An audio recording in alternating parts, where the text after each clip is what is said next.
Oke guys, ketemu lagi dengan saya di sini di PTID Channel. Jadi pada kesempatan kali ini saya ingin menjawab pertanyaan dari subscriber mengenai apa aja sih yang akan kalian pelajari kalau misalkan belajar di sistem informasi, khususnya bahasa pemrogramannya. Ya sebenarnya ini banyak pertanyaan sih dari teman-teman sekalian, dan bahkan ada juga yang nge-DM pribadi ke saya. Saya ucapkan terima kasih ke kalian semua karena kalian sudah bertanya sehingga bisa saya jadikan konten. Nah oke, sebenarnya untuk bahasa pemrograman yang akan kalian pelajari di jurusan sistem informasi itu nggak banyak sih, tapi ada beragam. Nah sebelumnya saya ucapkan terima kasih juga karena sampai sejauh ini kalian sudah mendukung channel saya. Nah sekarang saya akan masuk ke penjelasan mengenai mata kuliah apa yang akan kalian pelajari, khususnya mata kuliah di bidang pemrograman. Oke. Untuk yang pertama di semester 1, mata kuliah yang akan kalian pelajari di bahasa pemrogramannya adalah C++. Jadi C++ ini adalah pengembangan dari bahasa C. Nah, untuk bahasa C++ sendiri itu algoritmanya nggak begitu berat. Jadi bahasa pemrograman ini, sorry kalau misalkan ada bising ya, soalnya lagi nge-take videonya di luar ruangan, jadi mungkin agak terganggu. Nah untuk bahasa pemrogramannya ini lanjut ya, tadi C++-nya itu nggak susah. Kalau dibandingin sama bahasa Kotlin itu susah. Itu kalau menurut persepsi pribadi saya ya. Jadi bahasa C++ itu mudah dipahami. Nah di C++ ini kalian akan belajar banyak hal, mulai dari percabangan, perulangan, array, dan masih banyak lagi. Nah di video saya sebelumnya itu juga ada ya kontennya. Jadi kalian bisa nonton video saya, itu ada di playlist C++. Jadi di sana saya banyak membahas mengenai bahasa pemrograman C++. Nah jadi dari situ kalian bisa lihat gambarannya itu seperti apa, modelnya seperti apa, dan bentuknya seperti apa untuk C++-nya. Di situ juga saya menjelaskan mengenai apa percabangan, apa perulangan, dan lain-lain. Oke, jadi kalian bisa lihat videonya di sana. Nah, lanjut lagi, yang berikut kalian akan belajar bahasa pemrograman Kotlin. Nah, Kotlin adalah bahasa pemrograman baru di dunia pemrograman ya. Sebenarnya tidak begitu baru juga, cuman sekarang dengan menggunakan bahasa Kotlin kalian akan lebih mudah lagi untuk menciptakan sebuah aplikasi, karena prinsipnya bahasa pemrograman Kotlin ini sendiri dia itu sifatnya mempermudah kalian. Jadi ada banyak teknik baru yang akan memudahkan kalian sebagai programmer saat kalian menggunakan bahasa ini.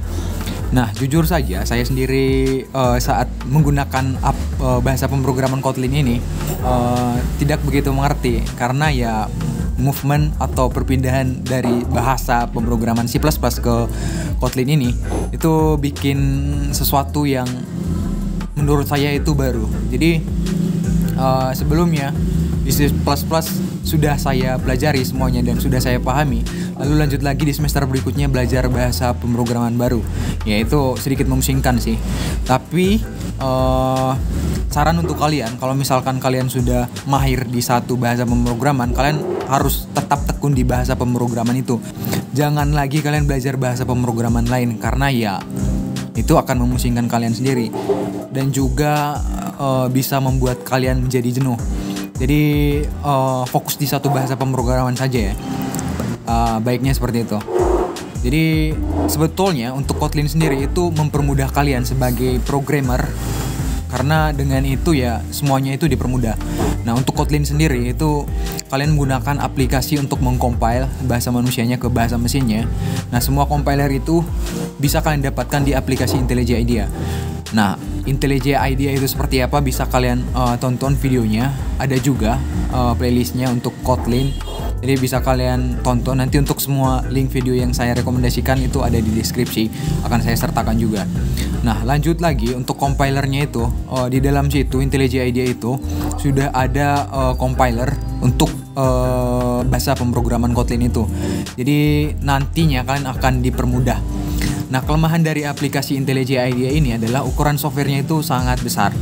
space yang dibutuhkan untuk komputer kalian itu minimal RAM-nya adalah 8 GB biar tidak nge-lag ya tentunya.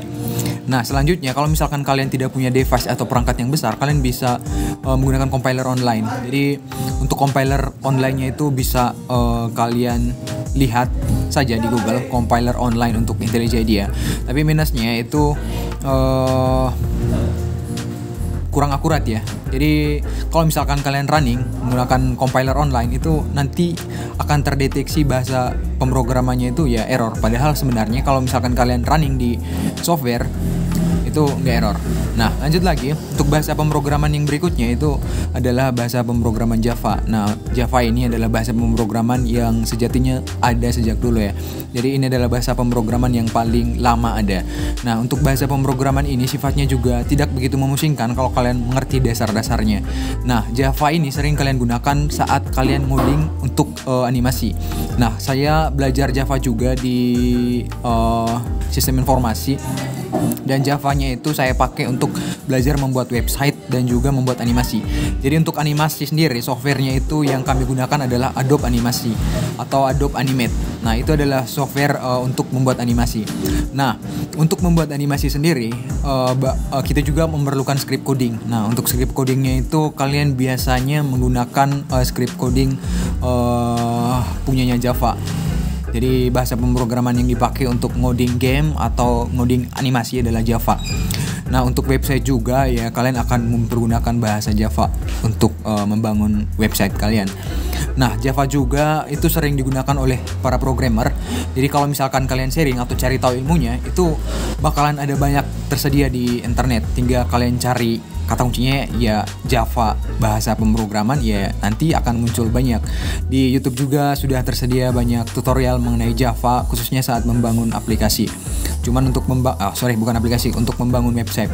Cuman sekarang ini semuanya dipermudah ya. Kalian ingin membangun website, kalian bisa gunakan framework, kalian bisa menggunakan Bootstrap sehingga mempermudah kalian sendiri.